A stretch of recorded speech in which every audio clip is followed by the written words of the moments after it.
Ça en fait c'est des corps de ruches, c'est le format d'Adam et c'est des ruches qui ont été remises à l'école en début d'année et tous les enfants de l'école ont peint un côté voire plus de la ruche et voilà, c'est des ruches qui iront à terme sur le rucher école de la Verdière. Voilà, il est peint par les enfants de la Verdière. Voilà, ils sont doués les petits enfants comme tu vois. Ils ont mis tous leurs prénoms, Robin, Luna, Julie.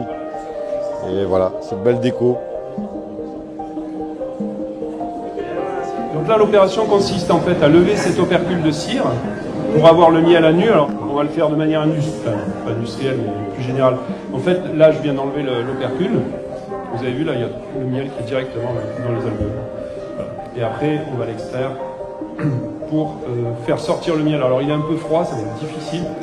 On va en faire 4, je pense que pour aujourd'hui ça suffira parce qu'il va être dur à extraire. Donc on va commencer à enlever l'opercule. T'as pas la traverse? Non, normalement il y a une petite traverse en bois. Bon, il y a plein de procédés, il y a des machines aussi qui le font à notre place.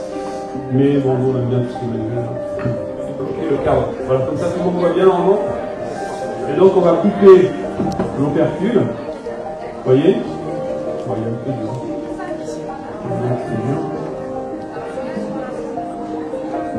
Voilà. Ça, ce qui tombe, les opercules, ça va se dégoûter, on va le récupérer plus tard, on va le filtrer. Donc là, sur cette face, il reste un petit peu d'opercule, donc on finit à la herse. Voilà, pour être sûr de bien les operculer.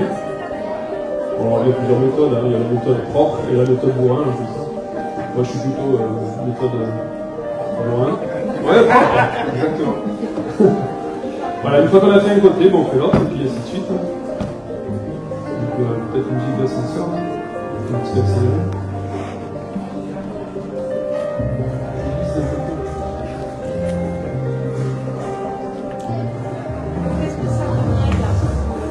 Ben, c'est de la cire en fait. On va la laisser s'égoutter, d'accord? Elle va s'égoutter quelque temps. Comme le miel est froid, ça va mettre beaucoup de temps, mais normalement quand on fait ça à la bonne saison, c'est-à-dire jusqu'à il y a 15 jours on va dire, ça coule suffisamment. Et on récolte le miel en bas qu'on va refiltrer dans un filtre 600 microns à peu près. Et on a un miel qui est quasi propre. Hein, et il va rester la cire. La cire, on va la fondre. Et je crois qu'il y a quelqu'un qui a des blocs de cire. Là-bas, l'habiliteur au fond, il a des blocs de cire, vous pouvez voir. Donc la cire, après, on la fond, on la récupère. Et ça permet de refaire des matrices. On verra après extraction, en fait, on met des feuilles de cire, on peut mettre des feuilles de cire pour faire une matrice.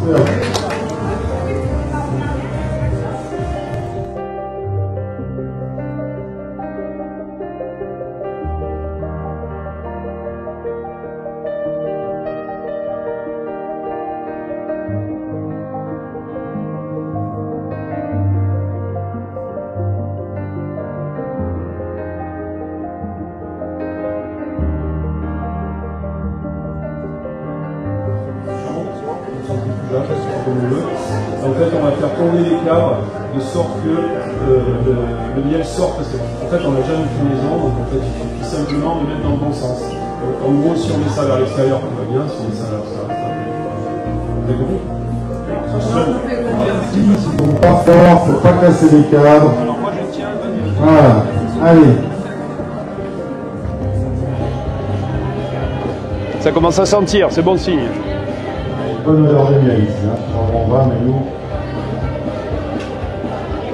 Allez, tu laisses la place? Enfin, lâche-le, attention.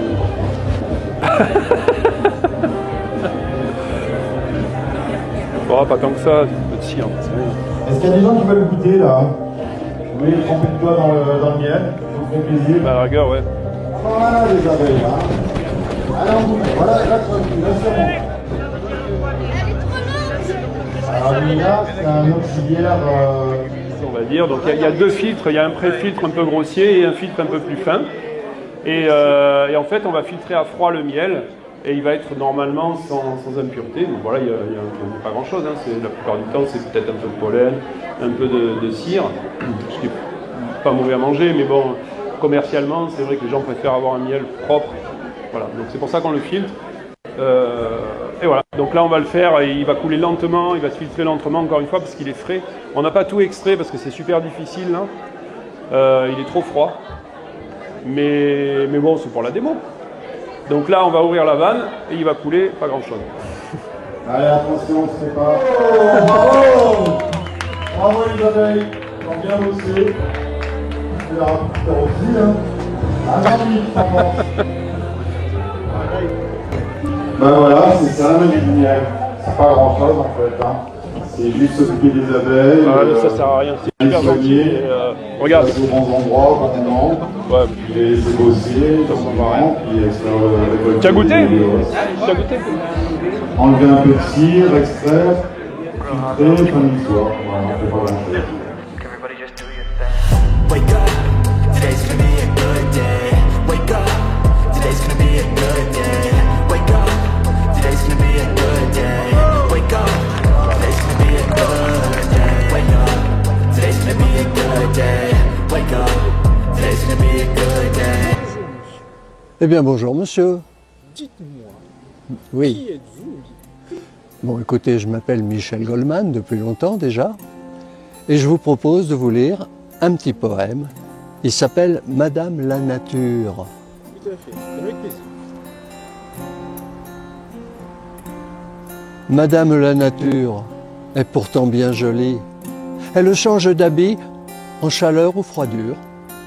Jusqu'au jour d'aujourd'hui, elle a vécu heureuse, en belle liberté, respect et amitié.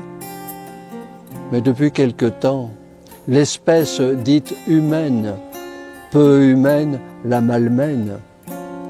Car comme elle a grandi, partout elle envahit et partout asphyxie Madame la Nature, laquelle est griffée de blessures. Saurons-nous la soigner? Saurons-nous la garder? Des tableaux par millions ont glorifié son nom tout au long de l'histoire, ont vénéré sa gloire, ont chanté ses jardins. Elle qui fut si forte, deviendra-t-elle demain une nature morte?